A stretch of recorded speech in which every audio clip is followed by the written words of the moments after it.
That series of videos I made on shithole cities had kind of a running theme. Let's just say none of them were conservative strongholds. Well, now that premise has been confirmed by a new study. Researchers in Italy found that the top 5 most dangerous provinces in the country are all run by leftist governments, while the safest areas are all run by right-leaning parties. Wow, who could have predicted that? Literally everyone. The study compiled criminal complaints from 2020 and enshrined Milan as the #1 shithole of Italy. It was followed by Bologna, Rimini, Prato and Florence, all run by left-wing administrations. The safest areas were all administered by right-leaning administrations, including Oristano, Pordenone and Benevento forming the top 3 with the least reported crime per capita. Just by coincidence, Milan's migrant population stands at nearly 20% and has more than doubled in the last 15 years. Bologna also has a migrant population higher than the national average, so does Rimini, so does Prato, 18.5% foreign-born, and so does Florence. Some kind of pattern emerging here. But wait, they keep telling me diversity is a strength. I guess that's why Sweden went from being one of the safest countries in Europe to the 2nd most dangerous in the span of 20 years. I guess hand grenade attacks are just a price worth paying for the wonderful benefits of multiculturalism. One of the main reasons why Italy was hit so hard by COVID during the early days of the pandemic was because tens of thousands of Chinese migrants, many of them illegal,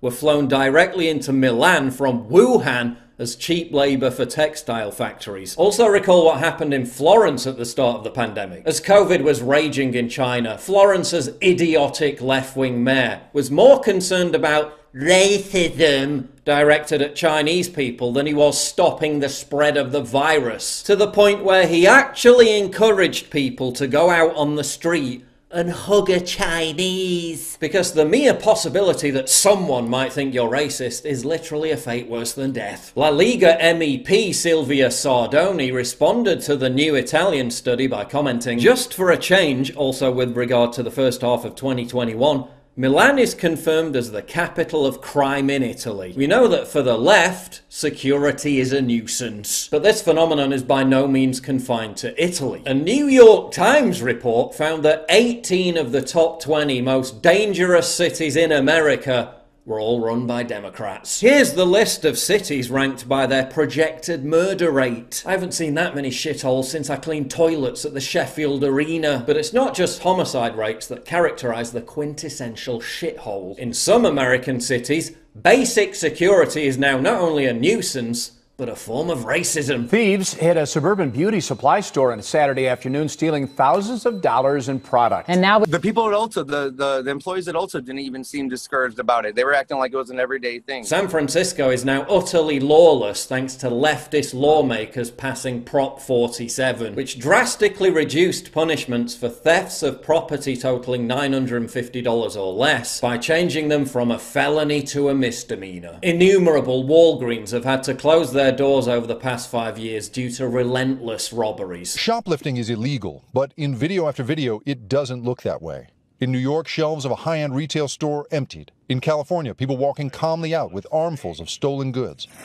Hold on. Now, Walgreens saying it's closing more than 20 stores, 5 in San Francisco, because of this rampant problem, what's being called organized retail crime. Earlier this summer, despite profusely prostrating itself for Black Lives Matter, the Neiman Marcus store was ransacked as part of a targeted looting that was caught on camera by security guards who just stood by and watched. Who'd have thought that if you tell criminals not only are there no legal consequences for stealing, but that police and security guards won't even make any effort to stop you stealing, that stealing will become widespread. But they just go in and get whatever they want and leave, right? Every day, I want, I do, I pray.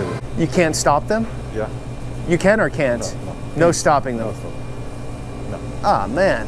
Can't touch them. So the employees are upset, I'm sure. Yeah. We call the police every day.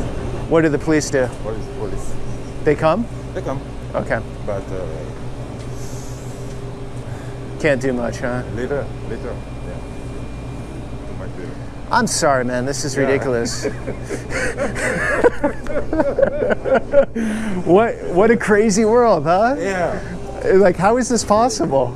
Like, we're told you can go in and take things and then leave and no consequences. Le film, c'est... il se tire, il disait... oh, 6 feet. 6 feet. Oh, yeah, yeah. You're infringing on my rights. I'm allowed to take $950 worth of whatever. But Paul, they're just reappropriating wealth from Walmart. Thoughts on stealing of the shampoo from Walgreens? Yeah, I saw this. This is so fucking stupid, dude. Like, just let people steal shit, dude. What the fuck is wrong with you? They're not hurting anybody. Like, that's unironically my take. Once a society stops enforcing just laws, it's open season for the criminals to plunder the innocent. My mom got mugged right outside that Walgreens. They're not hurting anybody. On a daily basis, what we're seeing is, believe it or not, 10 car break-ins a day, like it's nothing. They're not hurting anybody. She manages Dior. We just had lunch, and they got maced. They're not hurting anybody. I witnessed a woman that was just standing right there, and two guys did plan robbing her. One of them took her bag on the side, and they just ran. They're not hurting anybody. These poor tourists, they're coming over here. They have a great time in one of the most beautiful cities in the world, San Francisco, the city of love. Next thing you know, on the way out, boom, they're getting their luggages broken into, and it's just not one family.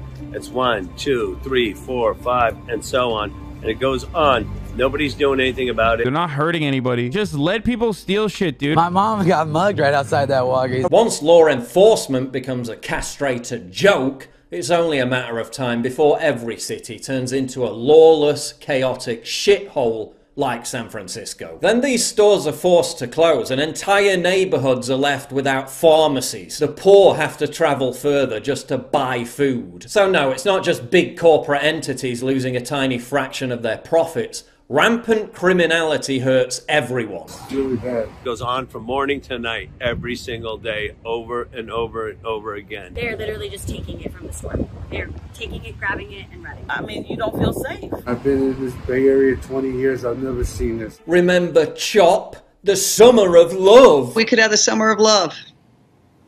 Well, yeah, how did that work out for you? You hear that?